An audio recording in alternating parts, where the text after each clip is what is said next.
does one go about designing and facilitating a learner-centered online learning experience?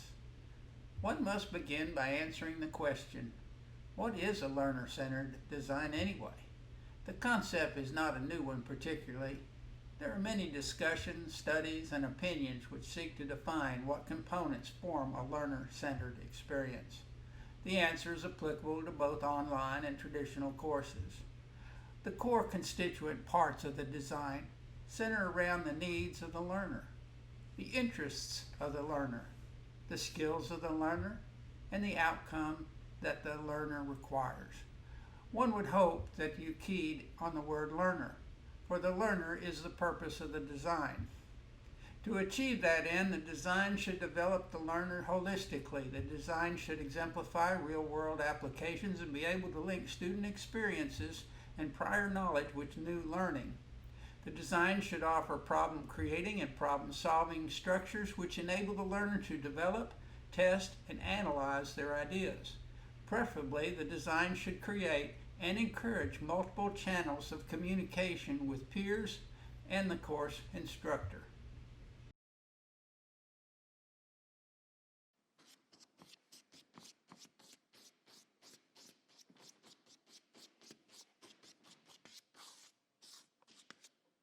The design of the learner-centric curriculum focuses around a set of core design strategies to accomplish the goal and objectives of the instruction. Although all of the listed strategies are high-value goals within the courseware design, engagement is the foundation. Should the learner not become engaged in the instruction, the other strategies become less impactful. They include challenging the learner progressively, personalizing activities for each student's learning style, and promoting collaborative events as a group rather than as an individual activity. The design should place emphasis on the learner as creator of their own learning. A significant design strategy is to make the design of the curriculum relevant to the learners from the learner's point of view. With a general understanding of the design strategy, let's look at the properties, constructs, and nuances of each strategy and the methods used to facilitate those strategies in the pedagogy. Engagement, as previously mentioned, is the foundation upon which one builds. Attention is given towards developing creative and interactive formats that encourage participation and engagement with the material both directly and indirectly, which is imperative to develop deep cognitive learning. Feedback directs the learner to codify and internalize the activity from short-term exposure into long-term recall. Engagement happens inside the brain and must reach the learner both intellectually and emotionally. To engage the learner must be challenged. The design must challenge the learner's goals and objectives.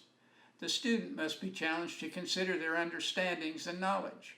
They must process new information and reflect upon it. The learner must be challenged to apply what they have learned to make decisions, not just recall what they have learned.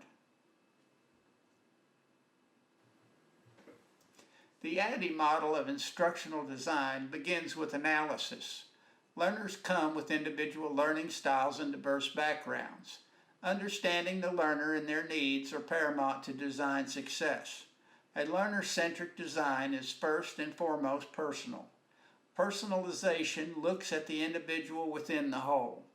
Personalization designs for each learner's learning style and creates an environment where multiple formats, quizzes, and activities are adjustable to accommodate individual student needs. Flexible schedules and due dates allow the learner to have autonomy and control. Adaptability must be a part of the design strategy. The question of who is in control of the learning has always fallen on the instructor as authority and leader of the instruction and the content-centered course design. The instructor takes responsibility for the student's learning.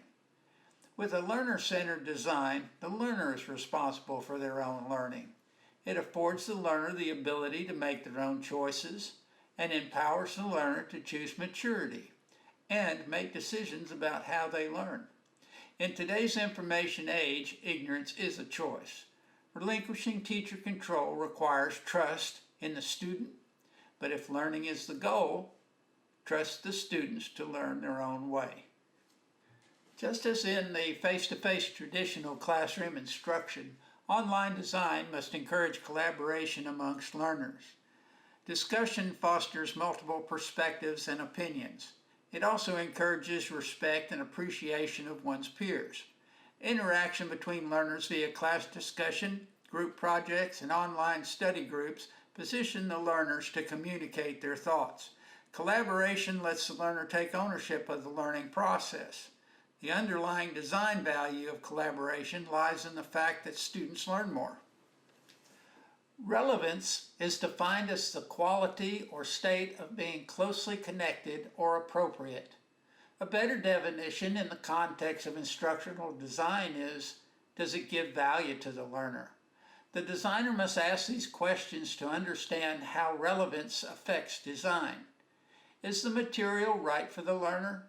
Is the material new, or is it the same old stale material? Does it address the current needs or offer a value to the learner?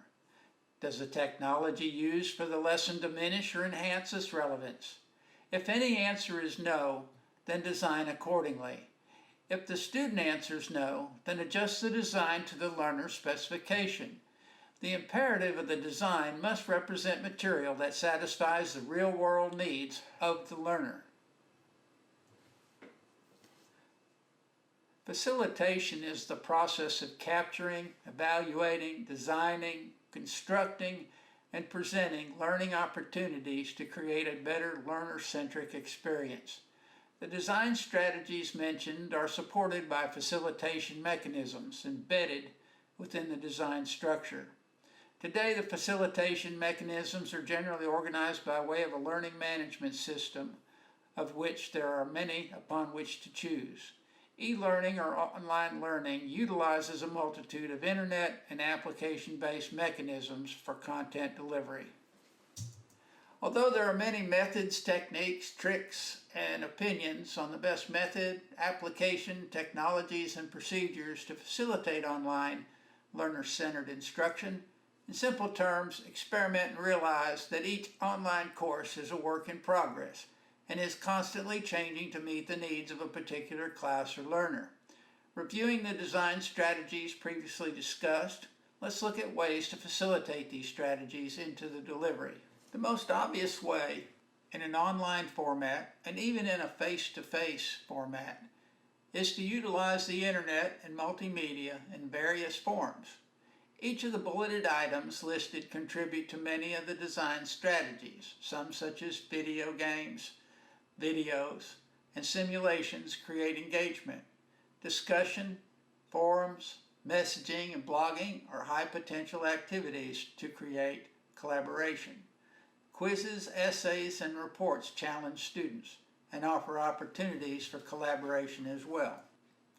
Engaging and challenging the learner with focused questions that require critical thinking is encapsulated within reading, outlining, writing summaries, taking notes, and doing quizzes as assignments to answer questions critically. This offers an opportunity to personalize the process. Focusing on the learner facilitates the personalization design strategy. This is not to imply permissiveness and the creation of a petulant learner, but to give the learner the dignity of diversity and encourage individuality.